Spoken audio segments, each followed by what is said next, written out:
So I'm going to be honest with you. I have not been feeling a lot of joy lately. There's some stuff going on at work. There usually is. There's some stuff going on in my personal and family life. There usually is. There is some stuff going on in the world. There always is. That is not adding joy to my life. And that sometimes is taking joy out of my life. I mean, don't get me wrong. I am happy more often than I am not. I am content more often than I am not. But I haven't really been joyful lately. And I will admit that the lately in that sentence is doing a lot of work. There's this photo of me from when I'm a kid. I don't know if it exists anywhere anymore. It used to be at my parents' house, and we've downsized my dad, we've downsized my mom, things have disappeared, so I don't know if my mom still has it. I don't think that we have it at my house, but it's this photo of me when I am a little kid. Back when my hair was blonde and my face was clean shaven. I think I'm wearing a Cub Scout uniform. I will tell you that I was the worst scout, regardless of the kind of scouting, but in it I'm smiling, like a big, wide open smile. And Mariah has told me that she loves that photo because it proves that I was happy once.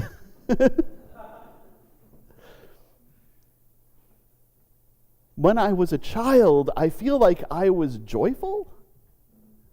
I feel like I liked to just run around and laugh for no reason and smile big and find entertainment in revolving doors and hop along sidewalks or along crosswalks.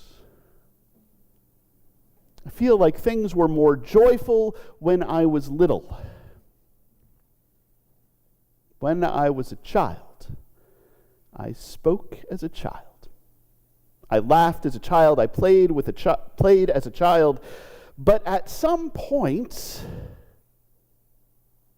I grew up. And that meant putting away childish things. And somehow, joy got mixed in with those things and put into storage. And I accepted that I would be happy more often than I am not, that I would be content more often than I am not, and that joy, exuberance, crazy bananas joy would be a thing that I would remember. And maybe catch a glimpse of every now and then, but it wouldn't just be part of who I am. I suspect that most of us have gone through something similar. When is the last time you saw a revolving door and thought, I'm going to use that thing? Our scripture today is from Zephaniah, a prophet, a contemporary of Jeremiah, and you kind of know the general vibe of Zephaniah if you know the general vibe of most of the prophets. He has a little short book. And in his little short book, he is mostly telling the people of Israel, hey, you messed up. And punishment is coming. God is going to correct you. Things are going to get bad. But on this Sunday of joy, we read the bit that comes after. When Zephaniah tells the people, after that, God will bring you home. God will be in your midst. There will be joy and exultation and wonderment. It is the good news after the bad news. There will, one day, be the joy that you remember. Our movie today is Elf. It's a holiday classic at this point, but just in case you don't remember, Elf is the story of Buddy, played by a manic pixie dream Will Ferrell, who is a human who was raised as an elf at the North Pole, where it is basically Christmas all the time. And he goes to New York, a city that is famous for its joylessness, to find his birth father, his biological father, his family, who he hasn't known. We saw the scene where he arrives in New York. Again, a city famous for its joylessness. A city famous for, I'm walking here. And he approaches it with all of his elfishness, with all of the joy of Christmas morning when you were a kid. And we saw what that leads to: hopping along crosswalks and dodging cabs, taking all the flyers from the people handing out flyers, using and abusing the revolving door, making poor choices about gum. But he approaches it with so much joy, with so much happiness. And then we saw the bit where he goes to the department store and is mistaken for an elf in their own North Pole, and is taken and is told that thing that we were all told at some point. When he says, "Smiling is my favorite," make work your favorite. Work is your favorite now. Duty is your favorite. Responsibility is your favorite. Earning your keep is your favorite. Doing all of the stuff that we have decided you should do is your favorite. And if we take that as far as we can go, living under the powers of sin and death and everything that makes life less is your favorite. Make that your favorite. And we don't quite see it in the clip, but North Pole at the department store is underwhelming. It doesn't quite meet the expectations that Buddy, an elf, someone who knows Christmas, has for the North Pole and for Santa coming here. Where's the snow? Where are the snowflakes? Where is the greeting? Where is the pomp and circumstance? Where is the joy? So he spends all night hopped up on sugar, making that joy a reality even here, where work is people's favorite. And if you've seen the movie, you know that this is what happens again and again and again. Buddy keeps going places that are dark and despairing and sad, where the powers of sin and death and everything that makes life less rule, and bringing joy. So there is joy at his biological father's publishing company. There is joy in the mailroom at his biological father's publishing company. There is joy in his biological father's house. There is joy again and again where there wasn't joy before. There ends up being joy in Central Park on Christmas Eve. And joy all over New York on Christmas Eve.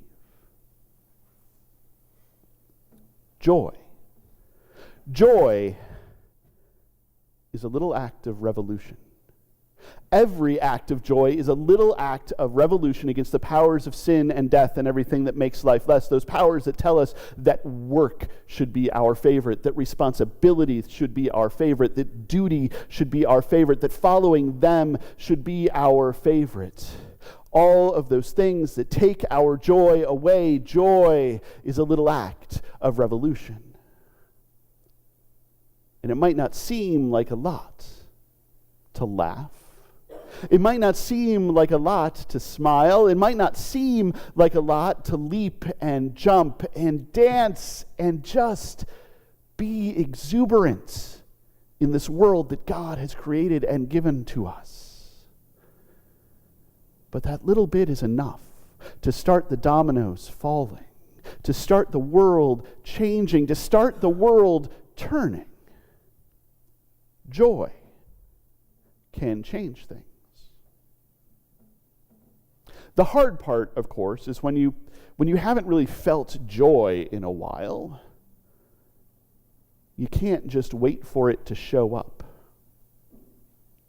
As much as I wish that Will Ferrell would just come into our church and show us how to be joyful, as much as I wish Will Ferrell would just show up anywhere and show people how to be joyful because he is good at being joyful, that is probably not going to happen. I'm going to wait a beat just in case. But instead, we need to learn joy. We might need to relearn joy. We need to practice joy. We need to take joy and say, I'm going to work on this until I get it right. I'm going to laugh so that I understand what it is to laugh. I'm going to leap so I understand what it is to leap. I'm going to play so that I understand what it is to play. I'm going to dance so that I understand what it is to dance, a little bit every day, until that joy comes back, until it crawls out from those childish things I put away and becomes part of me again. I'm going to make joy my favorite until I am overflowing with joy, until joy is pouring out of me into the world, until joy starts getting on other folks and they too find joy. And I'm going to tell you why I'm going to do that. Why we should all do that. Why each and every one of us should do that. Because we have something to be joyful about. I know that there are things going on that are joyless. I know that there are things going on that try to take our joy away. But what Zephaniah talked about happening in the future has happened to us in our past. The God who is love, has come into the world as one of us, among a dispossessed people in an occupied land, to parents who could not find a place to stay for the night. The God who is love has gone to the cross and to the tomb and stepped out into the garden alive and full of life and offering abundant life, handing it out through no merit of our own. The God who is love has overthrown the powers of sin and death and everything that makes life less, and they have no right to our joy. We have things to be joyful about. We are reborn. We are in new life. We have one foot in God's reign of love. We are watching the world turn as love fills it up, as God redeems it and restores it and repairs it, and not just it, but us. We have reasons to be joyful. We have reasons to laugh and to smile and to dance and to leap and to spin and to play and to just be joyful with each other and with God. And in so doing, to slowly fill the world with joy until it is full. To slowly fill the world with peace until it is full. To slowly fill the world with hope until it is full, and to slowly fill the world with love until it is full and overflowing. So we practice joy, a little bit at a time, until it fills us up, until we are joyful again, until all of those memories of the joys of childhood are again made real in God's reign of love.